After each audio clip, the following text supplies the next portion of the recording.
Assalamualaikum warahmatullahi wabarakatuh. Alhamdulillah, salatu wassalamu ala rasulillah, amma ba'd. Kaum muslimin yang dirahmati Allah subhanahu wa ta'ala, kali ini kita akan membahas seputar dongengan para habib.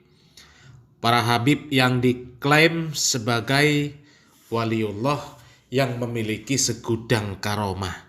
Tapi kali ini kita bukan menyimak cerita tersebut dari habibnya langsung, tapi kita akan menyimak cerita dari pengikut para habib yang ta'assub kepada sosok habib. Dan seperti biasa, cerita-cerita mereka itu sangat berlebihan. Bahkan tidak sedikit cerita tentang karomah para habib ini melebihi mukjizat para nabi, bahkan lebih hebat dari malaikat. Dan seperti beberapa waktu yang lalu, kami membuat postingan sebuah video seorang habib yang mengatakan bisa bagi-bagi 7.000 keturunan. Itu kan kedustaan yang luar biasa kaum muslimin.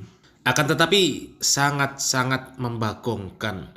Yang seperti itu kok masih ada yang percaya, ya. Dan cerita karomah habib kali ini seperti apa? Kita langsung saja simak videonya. Pada malam ini, bagi orang-orang yang duk kata Kabi Umar, amat nak sebut satu cerita.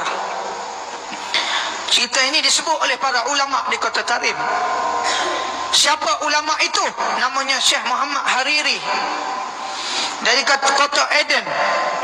Beliau ini seorang ulama yang setiap hari jumpa dengan Nabi sallallahu alaihi wasallam. Yaqadatan wa manama. Dalam yaqadah pun tengok, dalam mimpi pun tengok Nabi setiap hari tu yang mulia. Tetapi pada satu hari beliau pergi ziarah ke Kota Tarim. Sepanjang beliau duduk di Tarim, sekali pun tak boleh tengok Nabi. Yang mana boleh sekali lagi, orang kata Kabi Umar, tengok live ini. Tuan-tuan kena viral kan. Orang merayak ni supaya orang kata Kabi Umar tu cepat-cepat dia bertaubat.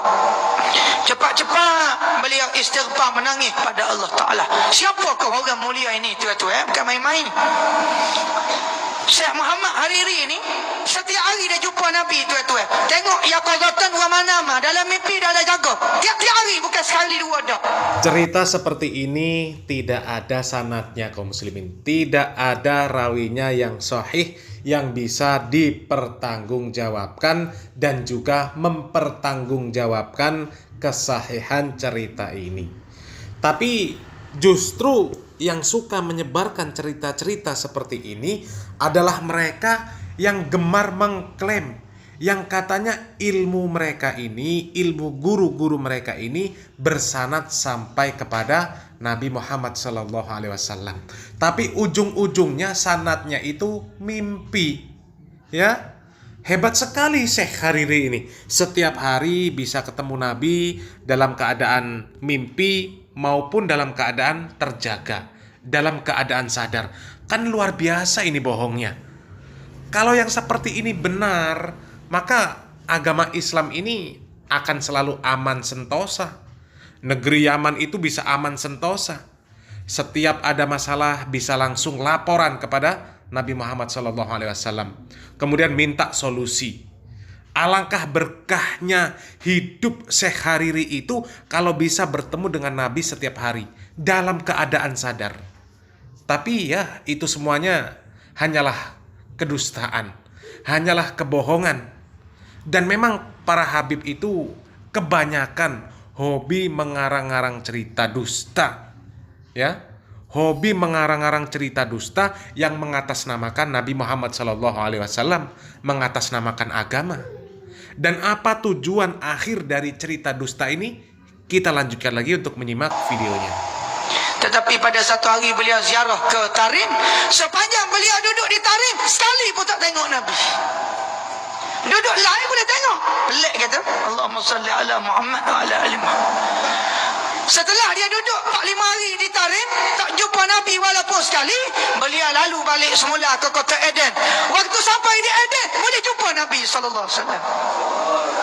Ini cerita pelik. Duduk Tarim tak boleh tengok Nabi. Mimpi pun tak. Allah. Maka dia pun menangis tuan-tuan. Syekh Muhammad Hariri ni, dia menangis bila jumpa dengan Nabi di Kota Eden. Bila balik rumah dia jumpa Nabi dalam mimpi, ya Allah.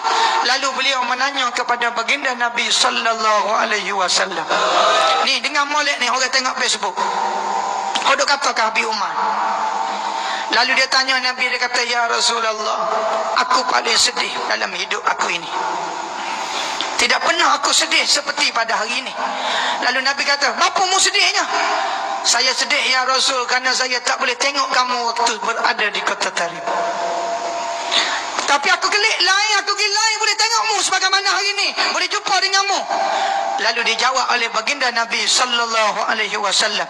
Nah, kaum muslimin, ada apa dengan kota Tarim, kaum muslimin? Kota yang disebut kotanya para wali. Kenapa Syekh Hariri ketika di kota Eden bisa bertemu dengan Nabi setiap hari dalam keadaan mimpi maupun dalam keadaan sadar, keadaan terjaga. Tapi ketika di Tarim selama 1 minggu sekalipun tidak bertemu dengan Nabi Muhammad SAW, baik dalam keadaan mimpi apalagi dalam keadaan sadar. Ada apa dengan kota Tarim? Kita lanjutkan lagi untuk menyimak videonya. Nabi kata, wahai kekasihku, wahai Syekh Hariri, hendaklah jangan kamu sedih. Karena setelah kamu berada di Tarim, kamu tak tengok aku pun. Kamu tengok Habib Umar, supaya kamu tengok aku setiap hari di Tarim. Ingat molek ni orang kata Habib Umar. Nabi bagi tahu pada Syekh Hariri, walaupun kamu tak boleh tengok aku, tak mimpi jumpa aku, tapi kena ingat, orang yang pergi ke Tarim, termasuk kamu, dia telah tengok Habib Umar. Seumpama tengok aku, dia cukup tengok Habib Umar sebagaimana dia tengok aku. Ingat molek, jangan main-main. Sebab tu orang kata betul, orang boleh saling dengan Habib Umar. Kalau tak boleh saling pun, sehingga nak tolak, boleh tengok tak pada tu. Allahu Akbar. InsyaAllah wujud muka yang hebat ini, cahaya ini, mudahan Allah panjangkan umur boleh sampai di tempat kita pula di masa yang akan datang.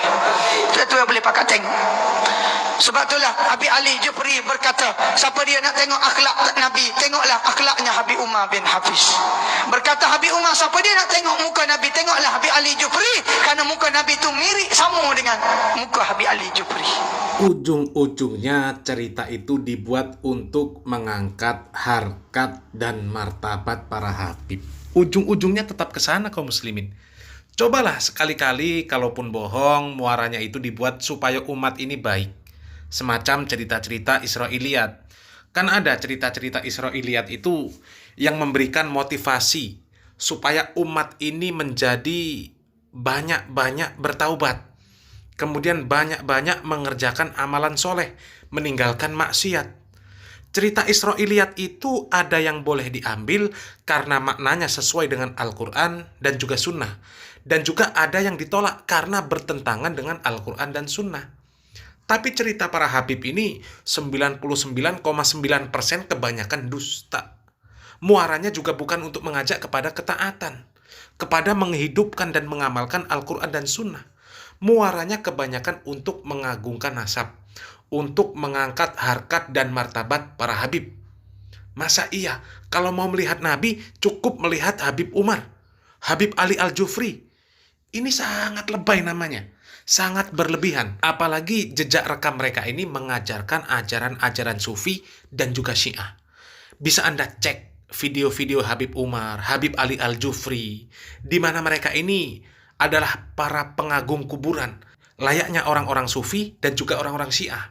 Dan juga ada video dari Habib Ali Al-Jufri yang terang-terangan mengakui bahwasanya dia mencintai Yahudi dan membolehkan mengucapkan selamat hari raya terhadap hari raya orang kafir, di mana itu semuanya bertentangan dengan manhaj Ahlus Sunnah wal Jamaah. Wallahu a'lam bishawab. Semoga yang sedikit ini bermanfaat dan juga semoga kita dijauhkan dari kelompok-kelompok yang seperti mereka. Salam waras, salam akal sehat. Barakallahu fikum. Wassalamualaikum warahmatullahi wabarakatuh.